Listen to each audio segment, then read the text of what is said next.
get into our chillaxin pose. So we put the swing underneath our back, underneath the arms. Make sure it's not twisted up from all that fun playtime we just had.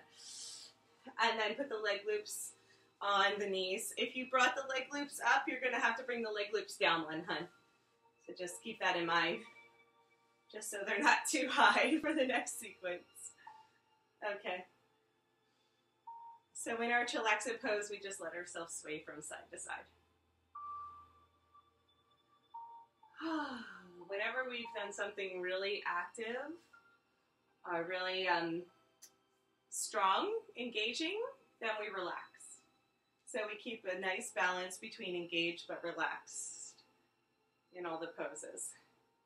Really important to let the body absorb all of the goodness and integrate the information that came from those poses.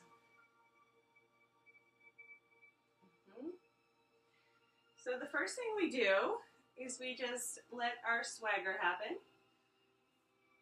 So that happens when we push one knee down and then the other knee down. And we sway from side to side. But the most important thing is that the heart is open and the hips are heavy. So we're really allowing the upper thoracic spine to open. That's really important. Yeah. So this allows us to isolate the different areas of the vertebrae so that we can go deeper into some of the poses. So we have to get the spine open before we attempt to do anything. Okay. And then let's focus on our hips for this one. So first thing we do is grab through the leg loops. Let's open it up for hummingbird. So we extend the arms, we extend the legs, and we sit into it. Yeah. So sit into it so that we're in a wide straddle. And this is a nice strong pose, so you can really feel it opening. As long as we keep the shoulders in line with the hands, we're in good shape. You can feel how much it's opening the legs. So we keep holding on. We bend the right knee. We roll onto the top of the left thigh. Now what we're going to do is we're going to start to push and pull with the leg loops. So if you have the room where you are, allow yourself to start to swing from side to side. It's really fun, and it actually helps a lot with opening up the hip. Just let ourselves sway in the space. Beautiful. Nice, isn't that fun? And then we come back through center. We just keep letting ourselves sway. We bend the left knee and we roll onto the top of the right thigh. And then we start pushing and pulling. It's like milking. We're milking the leg loops. We pull one and then the other. Awesome. Let's do that one more time. So we're going to do a roundabout. Bend the right knee, come onto the top of the left thigh. So it feels really cool, beautiful, that's it. It feels really cool to just sway from side to side as we're going into our lunges. So second side, left knee bends, right knee, and then we can start to engage. We're gonna push the right arm away, straight. The left arm can take a little break. The left arm is just hanging out. Then what we do is we bend the right knee, grab the foot, yeah. So if you can get it into the elbow crease, it's Dancing Shiva. So Dancing Shiva is, so we still keep our sway, yeah. And then we let there be a little bit of a mudra that happens. Beautiful. And then if we want to get fancy, we push the left arm straight and straighten the left leg. Bow and arrow, yeah. More difficult, yeah. Good. Release. Slowly, let's just hang out in chillaxin for a minute. Just let the hips neutralize. Oh, really good. Awesome. So second side, go ahead and hold on to the leg loops. We start to bend the right knee. Left foot comes into the elbow crease, so bend the left knee as well. So we're going into our quad stretches, and then we slide it into the elbow crease if we can. Good. So if you want to release the front arm, we can come into the mudras. It just looks really pretty. And then to get fancy, we push the right arm straight, push the right leg straight for bow and arrow. Beautiful. that's pretty much that whole sequence. So you got it. You got that one down.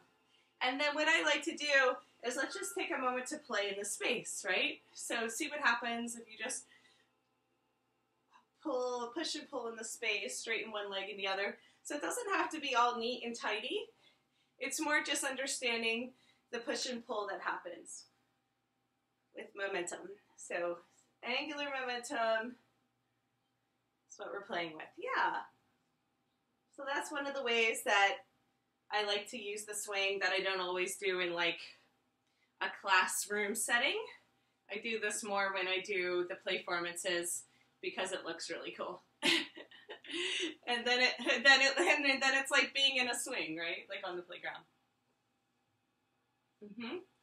So just take a moment to play because it's super fun. Awesome. Good.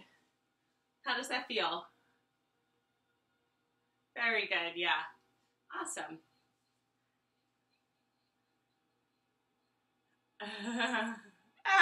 You're still stuck in the last pose. Oh, that happens. It's okay. So let's go ahead and go through our back bend here. So we're going to hold on to the swing. Let's sprout. So come through reverse namaste just briefly. And then hold on to the swing and lower yourself down into ladle.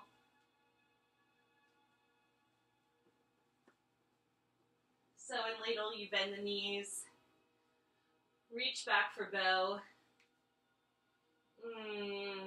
Big back bend. Let it feel good.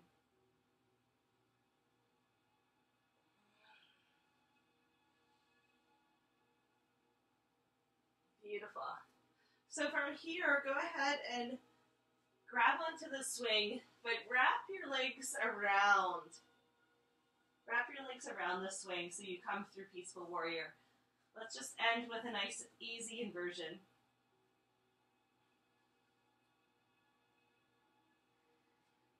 Let your arms be relaxed. Maybe stretch the back of the neck. Pass the hands along the occipital ridge and pull straight down.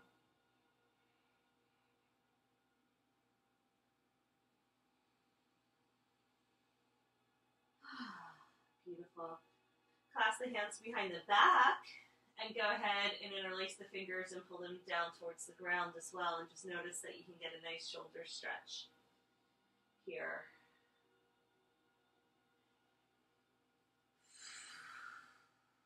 Nice deep breaths. Beautiful. And when we're ready to come out, all we have to do is reach up for the swing between our legs.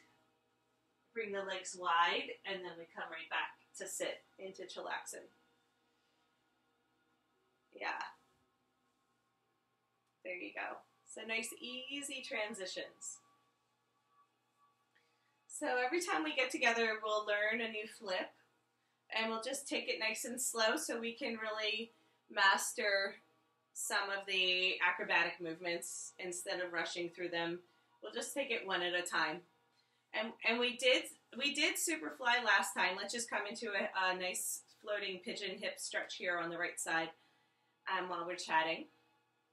So we did Superfly last time, and that's where we would go next in the sequence. Although we have a whole, we'll get into the high flyers, and there's like a whole part of the sequence we can start to do there with the backflips. And you can do them. We'll just, because I'm not there able to like give you the hands-on assistance, we just take it slow.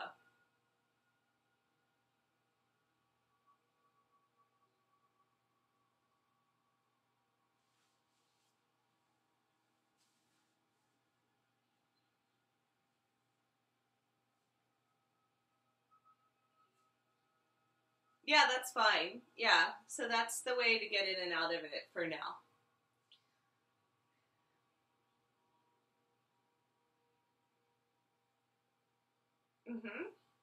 Yes, not yet. You are able, just not in any rush. So go ahead and do the floating Buddha on this side, and then we're going to just cleverly get back into our cocoon from here. And that's what I'm going to show you next, which I really like being able to spread the swing out and transition from this position. Now, if it's twisted at all, it makes life difficult, but you can actually start to spread the swing out, get it under your bum, and get back into your cocoon from here. Good. So once you're in your cocoon, you can push the leg loops down to your ankles and rest in Shavasana, fully suspended, which is a really nice way to go into final relaxation and meditation. If you want a little bit more warmth, you can spread the leg loop out so it goes from the arches of the feet all the way to the calves, which is a really nice way to support the whole lower leg. Just get into a position where you can really drop and rest and relax and take in all the goodness from our play practices. We'll check in with each other a little later. Thank you so much, Barbara. Enjoy your Shavasana. Namaste. Love you. Blessings. Bye.